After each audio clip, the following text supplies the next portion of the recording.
मुसलमान येत नाही, ख्रिश्चन जे जे कोणी असतील ते येत नाही त्याच्यामध्ये.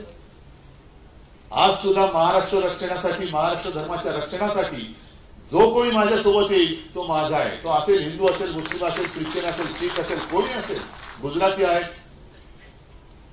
महाराष्ट्र रक्षण करणं, महाराष्ट्राचा धर्म राखण्यासाठी म्हणून जो कोणी आपल्या सोबत येत असेल तो आम्हाला पाहिजे. कारण हे संकट फार मोठं आहे.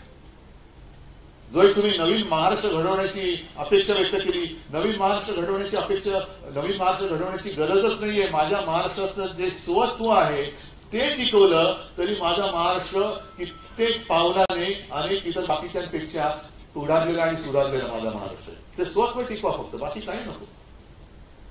नवीन महाराष्ट्र घडवणार म्हणजे काय घडवायचं? काही नाही. आपले जे स्वत्व आहे, मला एक सांगा, तुम्ही कोणतेही क्षेत्र घ्या, क्रांतिकारकांचं क्षेत्र घ्या, साधू संतांचं घ्या, समाज सुधारकांचं घ्या, कलाकारांचं घ्या, साहित्यिक आहेत, सगळे अगदी जवान आहेत, असं एक क्षेत्र सांगा की जिथे इतर राज्यांपेक्षा माझा महाराष्ट्र मागे. कोणतंच नाहीये. माझा महाराष्ट्र प्रत्येक क्षेत्रात हा पुढे आहे. हा आपला महाराष्ट्र आहे, माझा महाराष्ट्र. आणि असा महाराष्ट्र प्रत्येक क्षेत्रात पुढे असल्यानंतर काय म्हणून आम्ही या दोन ठगांची गुलामगिरी स्वीकारायची? कोण लागतं तुम्ही आमचे? दुर्दैवाने तुम्ही तिकडे बसलात, आमचंच पाप आहे. कोणी तुम्हाला ओळखत नव्हतं तेव्हा तुम्हाला खांद्यावर बसून आम्ही नेलं, हे आमचं पाप आहे. हे मी जाहीररित्या मला कबूल करावं लागतंय. हे दुर्दैव आहे. पण जेव्हा गरज होती तेव्हा तुम्ही आमचा खांदा वापरला. म्हणजे खांद्याचे दोन्ही अर्थ होतात.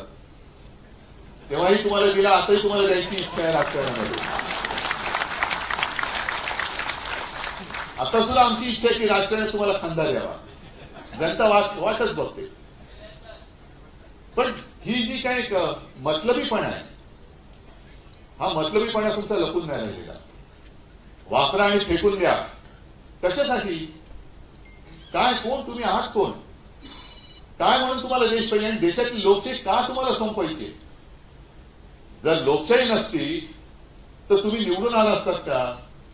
आज निवडून आल्यानंतर तुम्ही जी काही लोकशाही खतम करण्याची भाषा करता आहात आणि नवी तशी पावलं टाकता आहात, ही पावलं ही आता लोकांनी ओळखली पाहिजे. लोकांचा आग्रहनामा मला मान्य आहे, पण नुसता आग्रहनामा करून चालणार नाहीये. तुम्ही आग्रहनामा काय वाचलाच असता आणि ठीक आहे मला मतं पाहिजे, मी म्हणतो सगळ्याचा सगळा आग्रहनामा जसे तसा मंजूर. पण हा आग्रह जसं जनता आमच्याकडनं धरते तसं जनतेकडे माझा आग्रह आहे की पहिल्या प्रथम हे जे काही सरकार आहे, घटनाबाह्य सरकार आहे, ते तुम्ही घालवा. हा माझा आग्रह तुम्ही मान्य केला तर मी तुमचा आग्रह मान्य करण्याची परिस्थिती करू शकेल ना. एकतर्फी आग्रह होऊच चालत नाही. कारण मला काय पाहिजे? मी 1.5 महिन्यापूर्वी षण्मुखानंद हॉलमध्ये महाविकास आघाडीचा जो कार्यक्रम झाला तेव्हा जे जाहीर केलं तेच सांगतो. कारण उल्काताई तुम्ही बोललात की महाविकास आघाडीमध्ये जर काही वाद होणार नसेल तर, मी तेव्हाही बोललो, आत्ताही बोलतो, काँग्रेसने आज नाव जाहीर करावं किंवा राष्ट्रवादीने करावं. काँग्रेस आणि राष्ट्रवादीने एकमुखात बघावं. मी त्यांच्यापैकी कोणी नाव जाहीर केलं तरी माझा आत्ता पाठिंबा तुमच्या सगळ्यांच्या साक्षी मिळेल. होऊन दे. कारण मुळामध्ये मला माझा महाराष्ट्र प्यारा आहे. मला महाराष्ट्राचं हित साधायचंय. माझ्या डोक्यामध्ये काहीतरी अशी वेडीवागडी स्वप्न नाही पडत आहे की मला मी मुख्यमंत्री झालो, मी पुन्हा येईन, पुन्हा येणार आहे, तेव्हाच यायचं होतं, पुन्हा कशाला येईल. पण महाराष्ट्र वाचवण्यासाठी जे जे करता येणं गरजेचं आहे ते मी केल्याशिवाय राहणार नाही, हा माझा निर्धार आहे. आणि त्याच्या आड जर ही लोक येणार असतील काळ्या मांजरासारखी तर त्यांच्या पेकाटात लाभ घालणार नाही असं कोणी समजू नये. मला घालावीच लागेल. हा जो काही आपण निर्धार केलेला आहे, वज्र निर्धार, तो फार महत्वाचा आहे.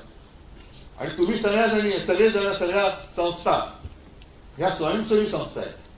म्हणजे तुमचं याच्यामध्ये स्वार्थ नाही. स्वार्थ काय? तुमचा तरी काय आणि आमचा तरी काय? स्वार्थ आपला एकच आहे की माझा महाराष्ट्र आणि माझ्या महाराष्ट्राच्या पुढच्या पिढ्या ह्या स्वाभिमानाने जगल्या पाहिजेत. या दोन ठगांच्या गुलामगिरीमध्ये त्या जगू देणार नाही, हा वज्र निर्धार आपला असला पाहिजे. आम्ही नाही गुलामी पत्करणार. काय म्हणून पत्करायची? आणि मग त्याच्यानंतर जो काही मुद्दा येतो ना की मग हिंदुत्व म्हणजे काय, मुस्लिम म्हणजे काय, ख्रिश्चन म्हणजे काय. मग काही जण मला म्हणतात की तुमचं हिंदुत्व हे प्रबोधनकारांचं हिंदुत्व आहे.